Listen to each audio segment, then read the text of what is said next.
రచ్చబండ ప్రాంతమంతా ఊరి జనంతో నిండిపోయింది. భూపతి చేతికి రామయ్య పొలం దక్కుతుందా, లేదా రామయ్య నిజాయితీ గెలుస్తుందా, సిరి మాట నెగ్గుతుందా, పద్మ మాట నెగ్గుతుందా అని ఊరంతా ఉత్కంఠగా ఎదురుచూస్తూ ఉంటుంది. సిరి అందరి ముందలా గట్టిగా నవ్వటంతో జనమంతా గుసగుసలాపేసి సిరివైపు చూస్తారు. ఓయ్, ఏంటో నవ్వు? చూడ్రా సూరి, సాక్ష్యాలని మనకి అనుకూలంగా ఉండేసరికి ఏం చేయాలో అర్థం కాక పాపం పిచ్చి పట్టినట్టుంది. అవునయ్య గారు, పాపం. మునసపు గారు, పాపం ఈ అమ్మాయికి ఎక్కువ శిక్ష విధించకండిలే. భూపతి గారు, మీరు చాలా ఎక్కువగా మాట్లాడుతున్నారు. నిజానిజాలు ఇంకా పూర్తిగా వెలుగులోకి రాలేదు. నోరు అదుపులో పెట్టుకుంటే మీకే మంచిది. కాస్త మీరంతా ఆగండి. సిరి, ఇప్పుడు నువ్వెందుకు నవ్వుతున్నావు? నీ దగ్గర ఇంకా ఏమైనా సాక్ష్యాలు మిగిలున్నాయా? ఉన్న సాక్ష్యం మా పద్మక్కే మునసబు గారు. పద్మక్క ఈ రచ్చబండ మీద నిలబడి నా మీద ఇలాంటి అబద్ధం చెప్తుందని, నన్నే దొంగగా నిలబెడుతుందని నాకు ముందే తెలుసు. అందులో అబద్ధమేముంది? అదే కదా నిజం. నువ్వే కదా దొంగవి. అలా పద్మక్కతో చెప్పించింది మీరే కదా భూపతి గారు. ఒక అమాయకపు ఆడదాని బలహీనతను ఆసరాగా చేసుకుని ఆమెను మీరు ఎంతలా భయపెట్టారో, మీ మనుషులు ఆమెను ఎంతలా బ్లాక్మెయిల్ చేశారో నాకు బాగా తెలుసు. అందుకే ఆమె ప్రాణభయంతో తన కాపురం కూలిపోతుందనే కంగారులో ఇక్కడ కూడా అదే అబద్ధం చెబుతుంది. సిరి, ప్లీజ్ ఇంకా అబద్ధాలు చెప్పి నన్నిరికించకు. నన్నొదిలి, నేనే తప్పు చేయలేదు. మునసబు గారు, ఈమె చెప్పేది నమ్మకండి. అక్క, నువ్వు భయపడకు. నీ వెనుక నీ తోటికోడలుగా, నీ చెల్లెలిగా నేనున్నాను. నిన్ను ఈ భూపతి గాని, అతని వెనుకున్న రౌడీలు గాని ఏమీ చేయలేరు. నేను ఏ తప్పు చేయలేదు మునసబు గారు, నన్ను నమ్మండి. ఈ విషయానికి నాకు ఎలాంటి సంబంధం లేదు. సరే పద్మక్క, ఇక్కడ భయపడి నోరు విప్పకపోయినా పర్వాలేదు. ఎందుకంటే ఈ భూపతి నోటితోనే అసలు నిజమొప్పించే తిరుగులేని సాక్ష్యం నా చేతిలో ఉంది. ఓ చదువుకున్న పిల్లి, సర్పంచ్ గారు నోరు విప్పి నిజం ఒప్పుకోవడమా? ఏంటి నీ పిచ్చివాగుడు? నీ ఆటలు ఇక్కడ సాగు. మునసబు గారు, ఈమె కావాలనే సమయాన్ని వృధా చేస్తుంది, కథలు చెప్తోంది. సూరి, కాసేపు నీ నోటికి తాళం వెయ్యి. ఇక్కడ పెద్దలు మాట్లాడుతున్నారు. మునసబు గారు, ఇదిగోండి నా చేతిలో ఉన్న ఈ చిన్న రికార్డర్ చూడండి. ఇందులో నిన్న రాత్రి భూపతి తనింట్లో కూర్చొని తన నమ్మకస్తుడైన ఈ సూరితో మాట్లాడిన రహస్య మాటలన్నీ రికార్డ్ అయ్యున్నాయి. ఇది వింటే అసలు దొంగెవరో ద్రోహి ఎవరో మీకే అర్థమవుతుంది అని సిరి తన చేతిలోని ఒక మొబైల్ని మునసబుకి ఇస్తుంది. అది ఊరందరికీ వినిపించేలా స్పీకర్లో పెడతాడు మునసబు. అందులో భూపతి వాయిస్ రికార్డింగ్లో ఉంటుంది. చూసావా సూరి, ఆ రామయ్య కుటుంబం నా దెబ్బకు ఎలా విలువిల్లాడిపోతుందో? రేపొద్దున రచ్చబండ దగ్గర ఊరి పెద్దల సమక్షంలో ఆ బావి పొలాన్ని నాది అని నిరూపించేసుకుంటారు. పైసా ఖర్చు లేకుండా ఆ పొలం కాగితాలు నా చేతిలోకొచ్చి పడ్డాయి. ఆ పెద్ద కోడలు పద్మ తెలివి తక్కువతనం నాకు అదృష్టమైంది. ఆ తెలివి తక్కువది తోటి కోడల మీద అసూయతో నా వలలో చిక్కింది. ఆ రామయ్య ఆస్తి మొత్తం నా వశం కాబోతుంది. ఆ రికార్డింగ్ వినగానే రచ్చబండ దగ్గరున్న ఊరి జనం ఒక్కసారిగా షాక్కి గురవుతారు. ఒకరి ముఖాలొకరు చూసుకుంటూ పెద్ద ఎత్తున గుసగుసలాడటం మొదలు పెడతారు. ఏంటి భూపతి ఇది? ఈ రికార్డింగ్ లో వినిపిస్తున్న వాయిస్ నీదే కదా? అంటే రామయ్య పెద్ద కొడలు పద్మను భయపెట్టి వాడుకొని నువ్వే ఆ ఖాళీ సంతకం కాగితాలను దొంగలింపజేశావా? నువ్వేనా ఈ కుట్రలన్నిటికీ సూత్రధారివి? అయ్యో, మీరు కూడా మోసపోయారా? మునసబు గారు, ఆ పిల్ల చదువుకున్నమ్మాయి. ఇలాంటి మోసాలు చేయటం ఆమెకు ఒక లెక్క చెప్పండి. ఇది ఖచ్చితంగా నా గొంతు కాదు. ఇది నిజం కాదు మునసబు గారు. సరే, కాసేపు ఇది అబద్ధమే అనుకుందాం. కాని ఈ రికార్డింగ్లో మీరింకొక పెద్ద రహస్యం చెప్పారు కదా. ఆ పాతకాలపు రహస్యం గురించి ఈ ఊరి పెద్దలకి, రామయ్య మావయ్య గారికి ఏం సమాధానం చెప్తారు? దానికి కూడా టెక్నాలజీ అని అబద్ధం చెప్తారా? ఇంకేం రహస్యం ఉందమ్మా రికార్డింగ్ లో? పూర్తిగా ప్లే చేయి, విందాం. మునసబు గారు, ఈ భూపతికి రామయ్య మావయ్య గారి 5 ఎకరాల బావి పొలం ఎందుకు కావాలో తెలుసా? ఆ బావి పొలం భూమి కింద పాతకాలపు రాజుల నాటి లంకె బిందెలు, గుప్త నిధులు ఉన్నాయి. ఆ విషయం ఈ దొంగ భూపతికి మాత్రమే తెలుసు. ఈ మిగతా రికార్డింగ్ కూడా వినండి అని సిరి మిగిలిన వీడియో ప్లే చేస్తుంది. అందులో స్పష్టంగా తెలిసిపోతుంది. ఈలోపే సిరి దగ్గరున్న ఆ డైరీ కూడా మునసబుకు ఇస్తుంది. దీంతో ఊరంతా భూపతి మీద మండిపడతారు. ఏంటి భూపతి, నువ్వు ఈ ఊరికి సర్పంచ్ అయ్యుండి ఊరి జనాన్ని నమ్మించి నీతో పాటే తిరిగిన నీ నమ్మిన స్నేహితుణ్ణి లంకబుందల కోసం ఇంతలో మోసం చేస్తావా? ఎంత నీచమైన బుద్ధి నీది! ఆ నిధుల గురించి అప్పుడే నిజం తెలుసుకున్న రామయ్య కుటుంబం మాత్రం ఆశ్చర్యంగానే ఉండిపోతారు. కాసేపటి తర్వాత, భూపతి, నువ్వింతకు దిగజారుతావని ఎప్పుడూ అనుకోలేదు. ఆనాడు నా ప్రాణ స్నేహితుణ్ణి నీ వల్లే కోల్పోయాను. ఈ రోజు నీ మాట కాని నమ్ముంటే నా ఇంటి చిన్న కోడల్ని కూడా కోల్పోయి ఉండేవాణ్ణి. నాన్న, ఊరుకోండి, ఆవేశపడకండి. నిజమేంటో తెలుస్తుంది కదా. ఈ భూపతికి శిక్ష పడి తీరుతుంది. వదినా, మీరు కూడా ఈ భూపతితో చేతులు కలిపారు కదా. నేనప్పటికీ సిరికి చెప్తూనే ఉన్నాను. పద్మ వదిన అక్కడి వరకు వెళ్ళాక మనకు సహకరించదు, ఇంట్లో ముందే చెప్పొద్దామని. కాని పాపం పిచ్చిది మిమ్మల్ని నమ్మింది. అమ్మో సిరి, మీ పద్మక్క తరపున నేను క్షమాపణలు అడుగుతున్నాను. ఈ విషయం తేలనివ్వు. మీ పద్మక్కని వదిలేది లేదు. కన్న కూతుర్లా చూసుకున్నాను కదా పద్మ నిన్ను. మా కుటుంబానికి ఇలా చేస్తావా? ఛ, నాకు నీ మొహం కూడా చూడాలని లేదు. అత్తయ్య, కార్తిక్, మీరంతా నన్ను క్షమించాలి. సిరి మీద ఉన్న అక్కసతో ఎక్కడింట్లో నాకు విలువ లేకుండా పోతుందేమో అనే భయంతోనే ఇలా చేశాను, కాని నాకెలాంటి దురుద్దేశం లేదత్తయ్య. నన్ను క్షమించండి. శేఖర్, కార్తిక్, మీ కుటుంబ సమస్యలేమైనా ఉంటే ఇంట్లో చూసుకోండి. ముందు పొలం సంగతి చూద్దాం. సరే మునసబు గారు, ఈ భూపతికి ఎలాంటి శిక్ష పడాలంటే మళ్లీ ఈ ఊర్లో అడుగు పెట్టాలన్నా సరే భయపడాలి. పొలంలో లంకబిందుల విషయం దాచి వాటి కోసం ఇంత నాటకాలాడుతున్నాడు అని అనటంతో అంతవరకు తన తప్పుని కప్పిపుచ్చుకున్న భూపతి ఇక లాభం లేదనుకుని తన నటనని ఆపేస్తాడు. అవును, ఆ పొలం కింద లంకబిందలున్నాయి. కొన్ని కోట్ల రూపాయల నిధి అది. ఎన్నో ఏళ్లుగా ఎవ్వరికి ఎలాంటి అనుమానం లేకుండా ఆ పొలం నా సొంతం చేసుకుందామనుకున్నారు. సిరి వచ్చిందని తెలిసిన తర్వాత ఎక్కడ నాకు ఆ పొలం దక్కకుండా పోతుందా అని ఆ పద్మకి ఎరవేశాను అని చాలా పొగరుగా చెప్తాడు. దీంతో ఊరివారందరికీ భూపతి మీదున్న గౌరవం కాస్త పోతుంది.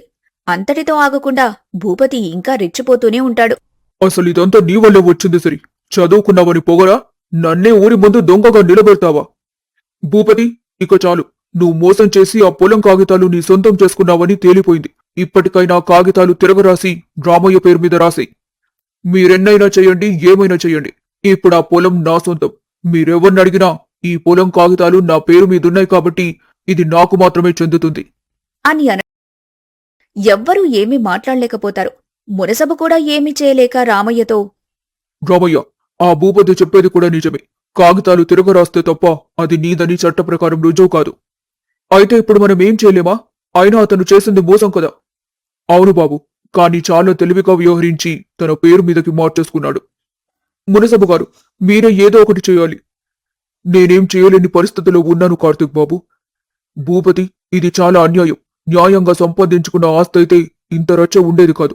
పోనీ నువ్వు దాన్ని కొనుక్కున్నా బాగానే ఉండేది. కానీ ఇలా మోసం చేసి తీసుకుంటే ఆ కుటుంబం పరిస్థితి ఏమైపోతుంది చెప్పు? హహహ, ఏంటి ఒక్కొక్కరి మాటలు చెప్పబడిపోయాయి? సరే, పాపం, వాళ్ళని చూస్తేనే జాలిగా ఉంది. ఊరికే నేను కూడా పొలం తీసుకోనిలే. కావాలంటే దానికి తగ్గ రేటు ఇచ్చేస్తాను. రామయ్య, కార్తిక్, శేఖర్, మీరేమంటారు? అది మీకు ఇష్టమేనా? మునసబు గారు, అది మా తాతల నాటి ఆస్తి. చూస్తూ చూస్తూ ఇలాంటి దుర్మార్గుడి చేతిలో అది వెళ్లడం నాకిష్టం లేదు. నా పొలం నాకు కావాల్సిందే అని మాట్లాడుకుంటూ ఉంటారు. కాసేపటి తర్వాత సిరి, అందరూ ఒక నిమిషం ఆగండి. భూపతి గారు, మీరు మా మీద ఏమాత్రం జాలిపడాల్సిన అవసరం లేదు. మీకిష్టమైతే నా దగ్గర ఒక ఆలోచనుంది. ఏంటి సిరి అది? చెప్పు. ఏంటి నువ్వు చెప్పేది నేను వినేది? ఆ పొలం నాదే, ఆ లంక బిందెలు నావే. భూపతి, ఇప్పటి వరకు నువ్వు చెప్పింది ఈ పంచాయతీ వినింది కదా. ఇకపై సిరి చెప్పేది కూడా వింటుంది అని మునసబు చెప్పడంతో భూపతి కాస్త తగ్గుతాడు. మావయ్య, మనకు లంకెబిందెల కంటే కూడా పొలం ముఖ్యం కదా, అవునా కాదా? అవును సిరి, అయితే భూపతి గారు, మీకు పొలం కావాలా, లంకెబిందెలు కావాలా? ఈ రెండింటిలో మీకేదెక్కువ? నాకు ఆ కోట్లాది రూపాయలు విలువ చేసే లంక బిందెలెక్కువ. సమస్యకు పరిష్కారం దొరికేసింది మావయ్య. మునసబు గారు, మాకు పొలం కావాలి, ఆయనకు లంకెబిందెలు కావాలి. ముందు మా పొలం మా పేరు మీదికి రాసేయమని చెప్పండి. మేమా లంకెబిందెలను ఆయనకిచ్చేస్తాము అని చెప్పడంతో అంతా ఒక్కసారిగా ఆశ్చర్యపోతారు. లక్ష్మి, కార్తిక్, శేఖర్, రామయ్యలు మాత్రం, సిరి, నీకేమైనా పిచ్చి పట్టిందా? చూస్తూ చూస్తూ అంత ఆస్తి ఎలా వదులుకుంటాం? అవును, అది మన పూర్వీకుల ఆస్తి, అంటే మనది. అతనికెలా ఇస్తాం? అవును, దీనికి నేను కూడా ఒప్పుకోను. అది మన తరతరాలకు మాత్రమే వెళ్ళాలి అని ఆ కుటుంబం మొత్తం సిరి నిర్ణయానికి వ్యతిరేకంగా నిలుస్తుంది. కాని సిరి వారికి సర్ది చెబుతుంది. శేఖర్కు సిరి అంతకుముందు చెప్పిన మాట గుర్తొస్తుంది. అది కార్తిక్కి చెవిలో చెప్తాడు శేఖర్. అన్నయ్య, రాత్రి సిరి నాకొక మాట చెప్పింది. తానేం చేసినా మనమేం మాట్లాడొద్దని చెప్పింది. అంటే ఖచ్చితంగా ఏదో ఒక కారణం ఉండే ఉంటుంది. అవునా? అయితే సరే శేఖర్ అని చెప్పి కార్తిక్ లక్ష్మిని, రామయ్యను దానికొప్పిస్తాడు. సిరి, మేము నీ మాటకు ఏకీభవిస్తాం. మనకి ఆ పొలమే ముఖ్యం. మునసబు గారు, చూశారు కదా, దానికి భూపతి సరే అంటే మేము లంకె బిందెల్నివ్వటానికి సిద్ధంగా ఉంటాం.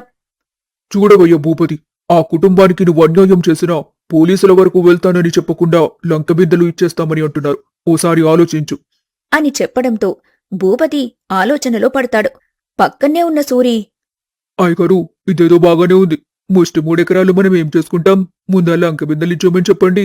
అప్పుడు వాళ్ళ పొలం వాళ్ళ మొహాన కొడతారు కాని. నిజమేరా. సరే, అలానే చేద్దాం. సరే, నాకు కూడా ఇది ఇష్టమే.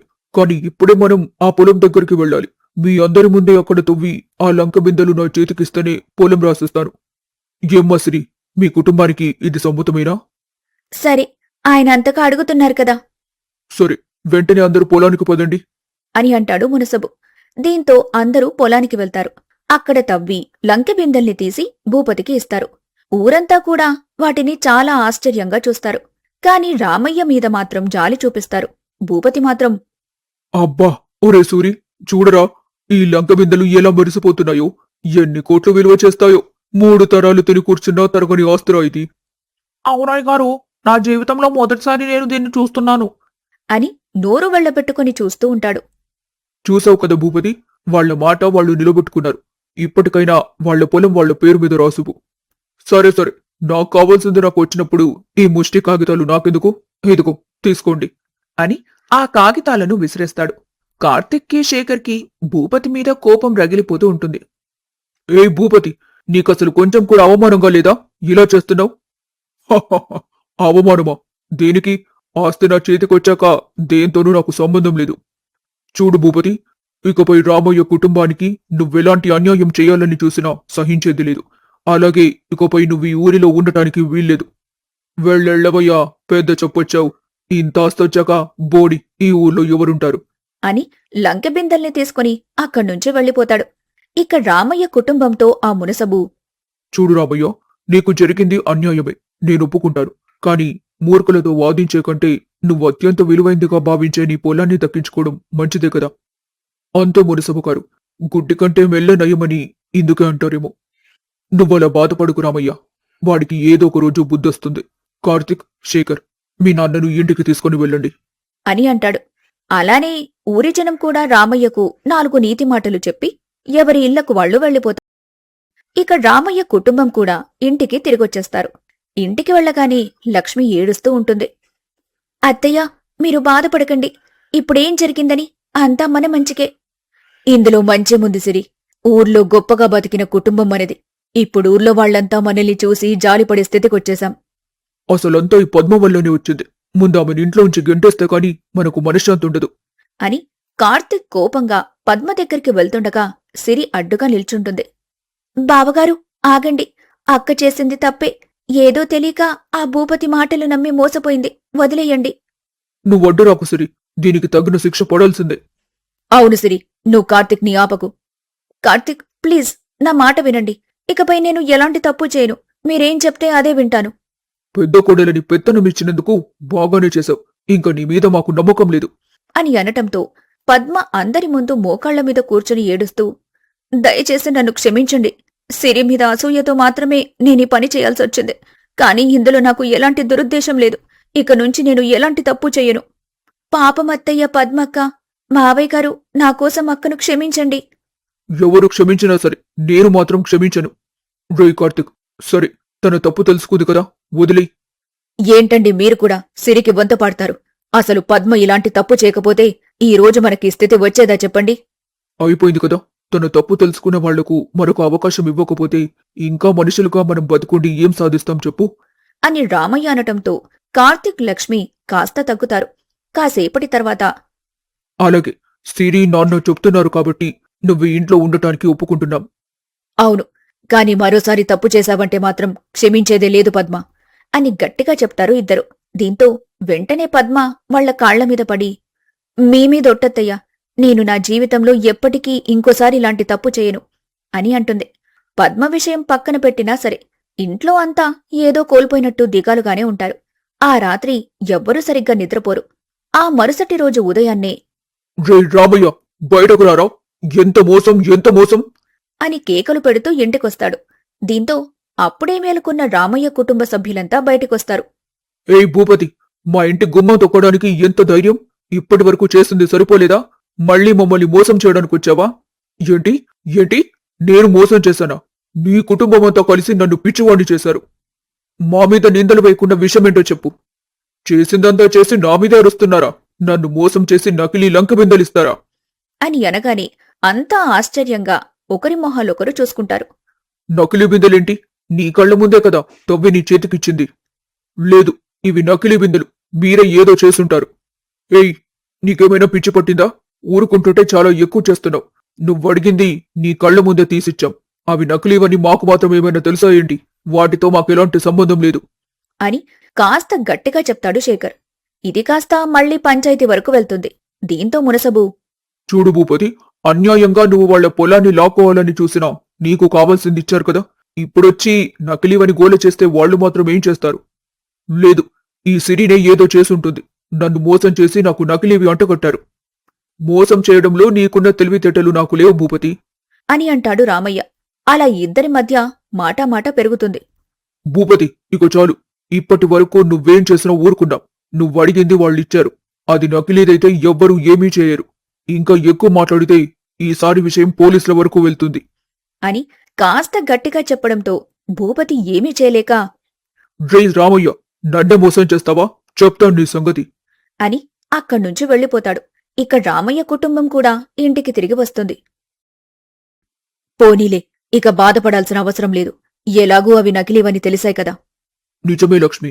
సరే, ఇప్పటి వరకు జరిగిందంతా పీడకలని మర్చిపోయి రేపటి నుంచి ఎవరి పనుల్లో వాళ్ళు ఉండండి. సరే నాన్న. తల్లి సిరి, నీ మనసు నొచ్చుకునేలా ప్రవర్తించి తప్పు చేశాను. ఈ అత్తయ్యను క్షమిస్తావు కదమ్మా?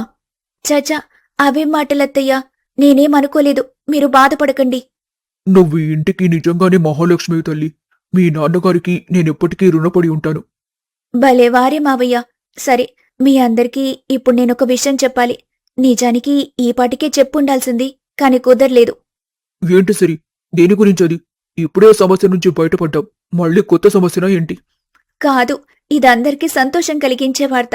ఒక్క నిమిషం ఆగండి అని సిరి సుబ్బమ్మ ఇంటికి వెళ్తుంది. మిగిలిన వాళ్లంతా టెన్షన్తో ఎదురు చూస్తూ ఉంటారు.